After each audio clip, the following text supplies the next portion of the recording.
అరే మిత్రమా, ఇలాంటి ఇన్ఫర్మేషన్ వీడియోలు మీ కళ్లలో సర్కస్ షోలా కనిపించాలంటే మన ఈ ఛానల్ని సబ్స్క్రైబ్ చేసి బెల్ ఐకాన్ని గట్టిగా కొట్టేయండి. మాకు కొత్తగా పెళ్లి అయింది.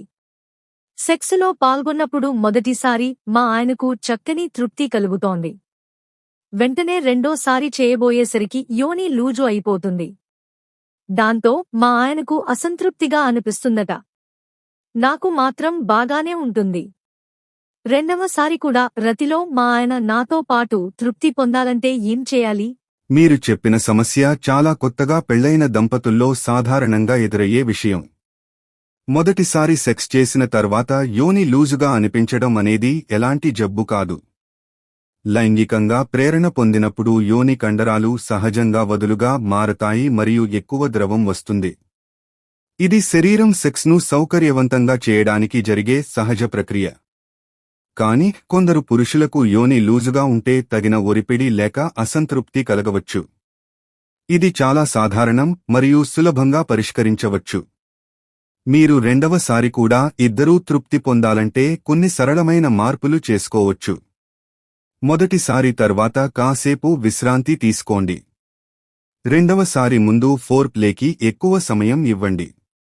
మీ ఆయన యోని బయటి భాగం, క్లిటోరిస్, యోని పెదవులు ను మెత్తగా తాకడం, ముద్దులు పెట్టడం ద్వారా మీలో కామం మళ్లీ పెరుగుతుంది. రెండవసారి డాగీ స్టైల్ లేదా మీరు పైన ఉండే పొజిషన్ ప్రయత్నించండి. ఈ భంగిమల్లో పురుషాంగానికి ఎక్కువ ఒత్తిడి మరియు ఒరిపిడి ఏర్పడి మీ ఆయనకు మంచి అనుభూతి వస్తుంది. రోజూ కేగెల్ ఎక్సర్సైజెస్ చేయండి. ఇవి యోని చుట్టుపక్కల కండరాలను బలపరుస్తాయి. సెక్స్ సమయంలో మీరు ఆ కండరాలను కొంచెం గట్టిగా పట్టుకోవడం వల్ల యోని టైట్గా అనిపిస్తుంది. లూబ్రికెంట్ వాడకండి, ఎందుకంటే అది మరింత లూజుగా అనిపించవచ్చు. సెక్స్ ముందు మరియు తర్వాత సాధారణ నీటితో శుభ్రం చేసుకోండి. మీ ఆయనతో ఓపెన్గా మాట్లాడండి. ఇది ఎలాంటి జబ్బు కాదని, సహజమైన విషయమని చెప్పండి. ఇద్దరూ కలిసి వివిధ భంగిమలు ప్రయత్నించండి. సెక్స్ అనేది శరీరం మాత్రమే కాదు, మనసు కూడా.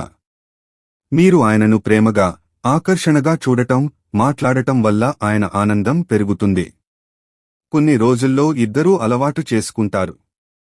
అవసరమైతే గైనకాలజిస్ట్ దగ్గరకు వెళ్లి సలహా తీసుకోండి. మీరిద్దరూ కొత్తగా పెళ్లైన దంపతులు. కొంత సమయం పట్టవచ్చు, కానీ సరైన అవగాహన, ప్రేమ, ప్రయత్నంతో మీ సెక్స్ జీవితం చాలా సంతోషకరంగా మారుతుంది. భయపడకండి, ఒకరినొకరు అర్థం చేసుకుంటూ ముందుకు వెళ్ళండి.